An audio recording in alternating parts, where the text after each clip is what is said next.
Et donc tout ça va me permettre de rebondir je vais rebondir confortablement sur moi-même, parce que je vais parler d'un truc. Alors c'est même pas un marqueur généralement de droite ou de gauche, mais je voulais en parler. Voilà. Donc et puis c'est moi le chef, je fais ce que je veux. Voilà. C'est pas très démocratique tout ça, mais bon. Mais comme on est un petit groupe, on peut pas. Ah voilà. oui, c'est vrai. Voilà, on est un petit Oui, groupe. voilà, on est 4. Voilà, on est un petit groupe, c'est pas démocratique, c'est moi le chef, et on est contre tout le monde. Et à 4, on peut quand même scissionner, hein, je vous rappelle. Mais... Je sais, j'ai été trotskiste. C'est pour ça que je le dis. Mais je voulais parler du sport. Moi, c'est le sport qui m'intéresse, et surtout une catégorie de sport très spécifique qui est la muscu, le fitness. Pourquoi ? Parce que j'en fais. D'abord, un constat, le gauchiste est faible, le gauchiste ne ressemble à rien, le gauchiste fume des roulés et a un chignon. On est en 2021, c'est plus possible ces conneries. Le gauchiste, déjà, il va chez le coiffeur et ensuite il va à la salle. Parce que maintenant, on dit plus aller à la salle de musculation ou faire du fitness ou aller à la gym ou bref, on dit je vais à la salle et tout le monde comprend où on va. Et moi, je trouve ça merveilleux parce que moi, je vais à la salle. Mais plus maintenant. À cause du virus de merde, là, Pangolin, quand toutes les salles sont fermées. Et si tu ne vas pas à la salle, Jean Lassalle viendra à toi. Ah bah j'ai acheté des trucs à Decathlon, mon gars, et maintenant la salle elle est venue à moi. Ouais, mais je me suis retenu de faire la vanne sur Jean Lassalle, mais j'ai été putain. Tu vas à la salle, si tu ne vas pas à Jean Lassalle vient à toi. C'est ça. Mais est-ce qu'on veut vraiment que Jean Lassalle vienne à nous ? Au moins, la vanne est cohérente avec Jean Lassalle, puisqu'on l'a pas comprise. Vaste débat. Et je sais que le de gauche n'aime pas le sport, parce que le sport, c'est de droite. Parce que le sport, c'est fasciste. En gros, mais oui, c'est ça, on transpire, tout ça, on a un corps, c'est horrible, berk. Ou alors, quand il aime un sport, il aime le foot, parce que le foot, c'est prolétarien, il paraît, et oui, d'un certain point de vue, le foot, c'est quoi ? C'est des crevards qui encouragent des millionnaires fringués en Gucci, qui jouent dans des stades construits par des esclaves, et quelque part, c'est marxiste. À l'envers. Mais marxiste. Ouais, c'est quelque part. J'entends un soupir de désapprobation de Philippe. Oh, bah, Mais moi, j'aime pas le foot. J'ai une histoire compliquée avec le foot, mais très belle et pas très belle en même temps, donc je sais pas. Sublime, on dit pas belle, très belle, on dit sublime et tragique. Voilà, sublime et tragique, tout à fait. Donc, moi, j'aime pas le foot, ça m'emmerde. Merde, le foot, je comprends pas. Après, c'est complètement subjectif, parce que je piche pas pourquoi ils courent comme des cons au foot, et d'un autre point de vue, on comprend pas pourquoi des gens s'échinent à soulever des trucs trop lourds pour eux. Je peux comprendre, je peux me mettre à la place. Faux. C'est pas fou. Je comprends ça. Je sais qu'il y a une sorte de gap mental et politique là-dessus. Et c'est à ce moment-là... Parce que le foot et la muscu ont deux objectifs différents. Tu te fais de la muscu pour avoir mal et tu joues au foot pour gagner. Oui, effectivement, la muscu, il n'y a rien à gagner. Bah non. À part des claquages. Si, tu te compares par rapport aux autres. À part des tendinites. Si, du narcissisme, et tu te fais des tendinites. Voilà. Oui. Mais à un moment donné, c'est ça le rapport. Quand je dis ça, c'est toujours un petit peu embêtant parce que tu fais quoi comme truc ? Moi, je fais de la muscu et ça devient, mais alors, un truc ultra casse-couille quand tu discutes avec des de gauche parce qu'ils veulent m'expliquer la vie. Genre, ils vont m'expliquer que payer pour souffrir en soulevant des trucs trop lourds, quelque part, tu vois, c'est se torturer en ne prenant plaisir. C'est vachement judéo-chrétien, tu vois. Ah putain, j'y avais jamais pensé. Waouh, merci. J'avais pas du tout pigé la dynamique rédemptrice du truc. Waouh, merci, mec. C'est un peu comme le militantisme, en fait. Oui, c'est ça. Voilà. En fait, tu paies pour souffrir, et puis en plus, au bout du truc, il y a quoi ? Tu ne sais même plus. Mais tu continues à le faire parce que tu soulèves des trucs trop lourds pour toi, quelque part aussi. C'est ça. Ah, il y en a certains, ils soulèvent des trucs tellement trop lourds pour eux. Mon Dieu. Ah, c'est clair. Et alors, moi, ce que je préfère, c'est qu'on m'explique que, t'y vas trop, en fait, t'y vas trop à la muscu, t'en fais trop, t'es trop accro, c'est malsain. Et systématiquement, les gens qui me disent ça, c'est les mêmes qui m'accusent d'être accro à la muscu pour rien, qui rateraient jamais un apéro. Mais alors, attention, eux, ils sont pas à 18h. Maintenant, il y a plus d'apéro, il y a plus de salle. Putain, quel monde de merde. J'en ai marre. Ça, mais attention, eux, ils sont pas alcooliques, ils sont conviviaux. Ça, c'est pas pareil. Donc, tous les soirs, c'est... Bah si, non, moi j'en ai connu. Des gens qui... Non, on n'est pas alcoolique, c'est de la convivialité. Tous les jours. Alors, si vous buvez de l'alcool tous les jours, si vous pouvez plus vous en passer, c'est pas de la convivialité, c'est de l'alcoolisme. Ouais. Même si t'es pas bourré. Même si on n'est pas bourré. Peut-être même surtout si t'es pas bourré. Vaut mieux à la limite se mettre... Oui, Vaut ça mieux va. à la limite se mettre une énorme race 3 fois par an que picoler un peu tous les jours. Parce que picoler un peu tous les jours, à un moment donné, tu dis tiens, si j'arrêtais, et tu te mets à trembler. Et là, c'est le drame. Et là, ça va être très long. Très, très long. La question, Après, il y a le truc culturel qui est compliqué là-dedans, clairement. Ah, en France, ouais, grave. Bah oui.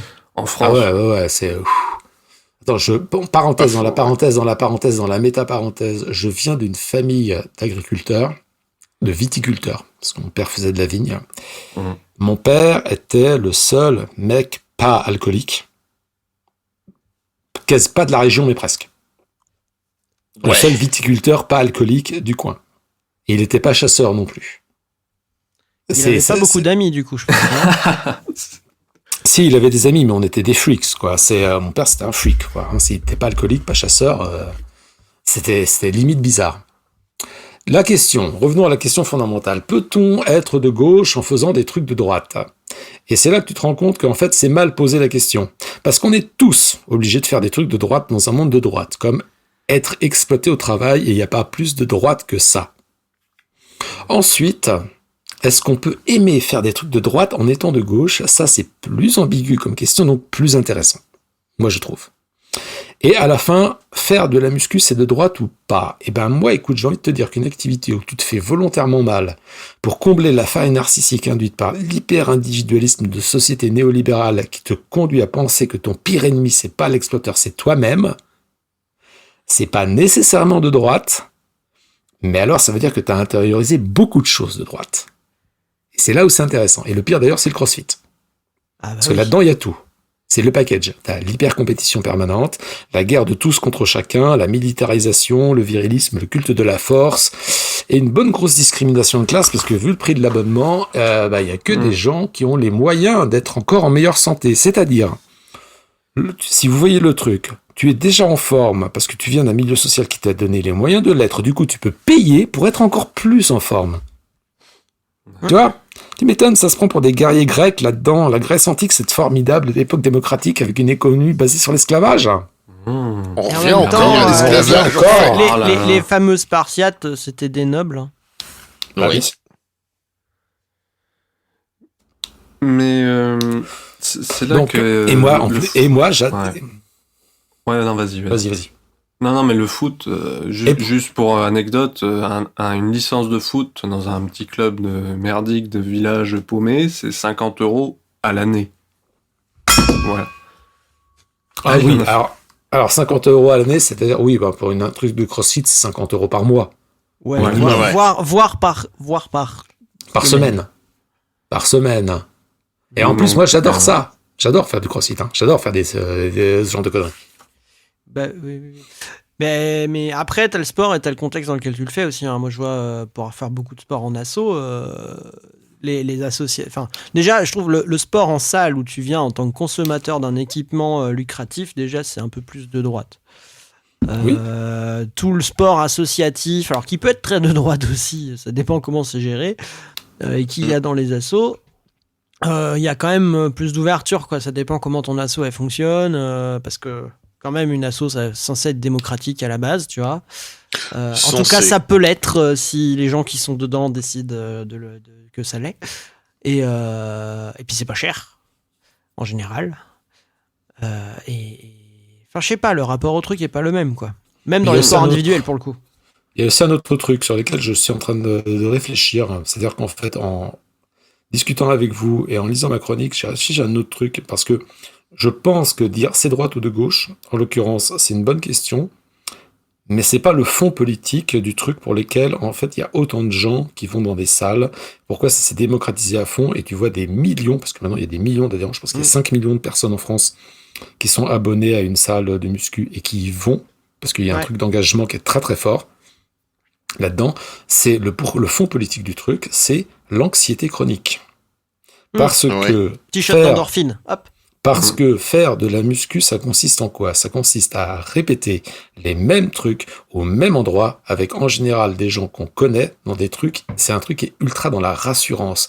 Et pas que dans la rassurance narcissique, avec des miroirs partout, tu t'observes les biceps gonflés. C'est la rassurance parce que répéter sans arrêt les mêmes choses dans des cadres précis, dans un monde où il n'y a plus de cadre du tout, où il n'y a plus de contraintes, où tout le monde est libre, on est ubérisé à mort, et que cette absence de contrainte générale est une forme de dictature néolibérale absolument effroyable, il y a cet espace dans lequel tu te rassures. Et le succès du fitness, c'est d'abord, pour moi, mon analyse c'est ça, c'est d'abord l'anxiété chronique de nos sociétés, c'est un milieu de réassurance. C'est un milieu où enfin, au-delà du shot d'endorphine qui joue énormément, c'est qu'il y a un endroit où tu as du sens. Tu fais quelque chose, tu soulèves des trucs, tu fais 5 x 10, t'es fatigué à la fin, ça produit du résultat, t'as des muscles et t'es content. La salle, par rapport au sport en asso, il n'y a pas d'AG. Il n'y a pas d'assemblée générale de l'asso où tout le monde s'engueule à un moment et dans la plupart des assos de sport, on s'engueule pas trop à l'AG. Hein. Ouais. C'est plus on boit un coup et puis on dit bon, tout le monde est d'accord pour reconduire le bureau. Ouais, ok, c'est cool. Mais mais c'est pas l'image que beaucoup de gens en ont. Oui, mais quand tu cherches à te rassurer, une AG, c'est même une AG pépère d'assaut de pétanque, c'est pas génial. Ouais. Après, en asso, même en dehors des AG, dans la pratique. Parce qu'en vrai, tu vois, une AG, c'est 15 jours par an. La plupart des gens, ils viennent même pas, de toute façon. Oui. Dans le sport en asso, t'es obligé d'interagir avec les gens avec qui tu pratiques. Parce que, bon, déjà, souvent, les assos, c'est des assos de sport co. Et même quand c'est des sports individuels, bah, c'est des cours collectifs, tu vois. Tout le monde se retrouve à la même heure pour faire les trucs ensemble, etc. Enfin, je sais pas, les cours de boxe ou des trucs comme ça.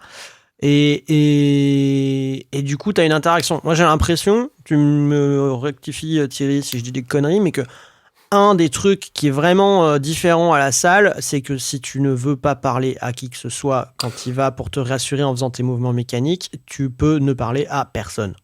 Oui.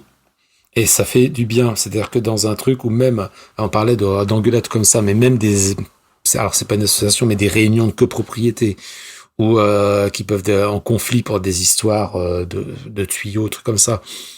Ou alors au boulot, où les interactions peuvent être des trucs complètement stressants. C'est un monde dans une petite bulle confortable où tu peux décider de ne parler à personne et personne ne t'en voudra parce que tout le monde comprend qu'on est dans la même galère. Et c'est de la rassurance. C'est de la rassurance pure, là. Mais ouais, je rebondirais. Moi, je trouve ça intéressant, l'idée d'anxiété, parce que ça rejoint un petit peu le truc qu'on disait tout à l'heure, l'écologie, les petits gestes. En fait, c'est que objectivement, le monde est merdique, et t'as besoin d'avoir une petite part de pouvoir quelque part, d'avoir l'impression d'agir sur ton réel, quoi. Oui.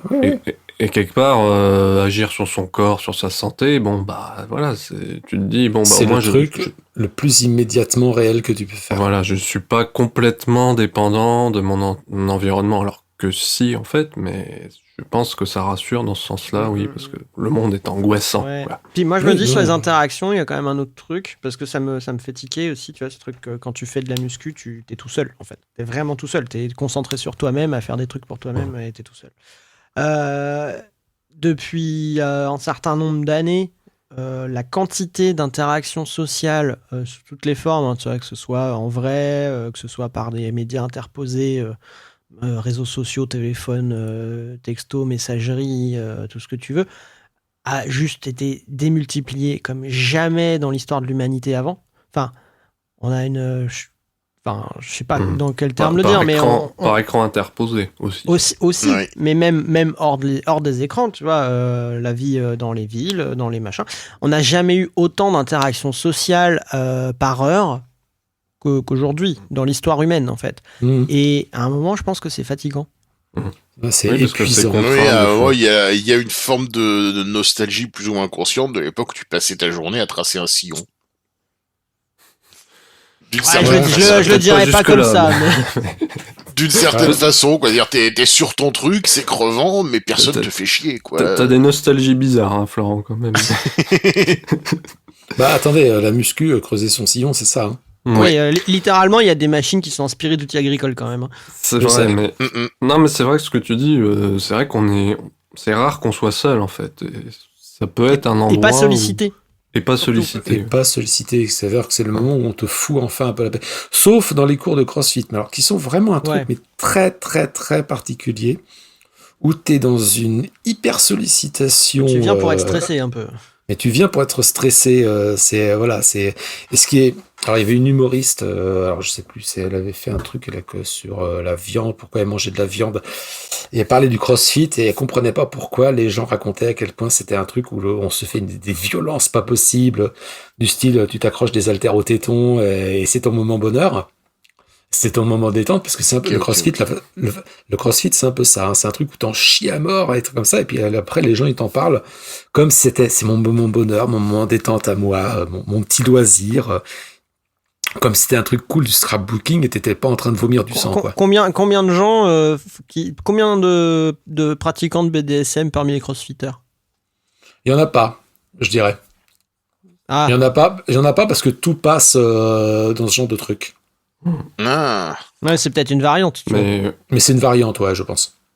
C'est plus valorisant parce que tu peux le faire en public et tu peux faire des trucs Instagram. Bon, admettre que t'aimes bien être en vinyle en latex à 4 pattes sur Instagram, c'est... T'es pas allé beaucoup sur Instagram, Thierry, je crois. Ou alors, Gwen, nous n'allons pas sur les mêmes Instagram, peut-être. Ça doit être ça, je pense plutôt, oui. Il y a tout sur Instagram, hein, c'est comme Internet en général, tu sais. Non, Instagram, faudrait qu'on en parle un jour de ça. En termes de narcissisme, je pense qu'on tient un truc ultime, là, quand même. Mais en fait, je repensais à cette histoire par rapport à la quantité d'interaction sociale.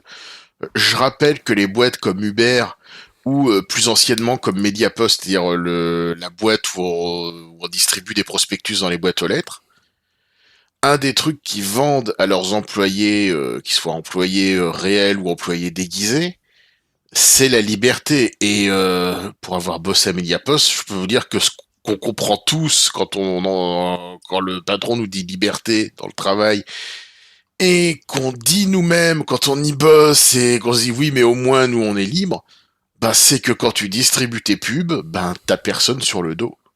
Ah oui, t'es libre. Tout seul avec ton chariot de pub, tu distribues ton truc sur ton secteur et voilà. C'était un de mes grands kiffs à l'époque où pour un de mes boulots d'étudiant, j'étais livreur en scooter. C'était les trajets. Parce que pendant les trajets, personne te casse les couilles en fait. Ouais. Oui. Non, et puis il y a il y a un aspect, c'est marrant que tu parles des livreurs Uber, parce qu'il y a un aspect, les jeunes, ils disent « Ah ouais, c'est cool, en plus je vais m'entretenir physiquement, je vais gagner de l'argent tout en faisant du vélo. C'est cool. » Bon, après... Ouais, ça a marché un temps pendant la première année, et puis après... Ça dure 6 mois, et puis après... Maintenant, c'est des mecs qui sous-traitent à des migrants sans papier... Ouais, non, c'est... Mediapost aussi, tu te dis les prospectus, tu te dis ouais, bon, 1 tonne de prospectus par semaine, ça fait de la muscu.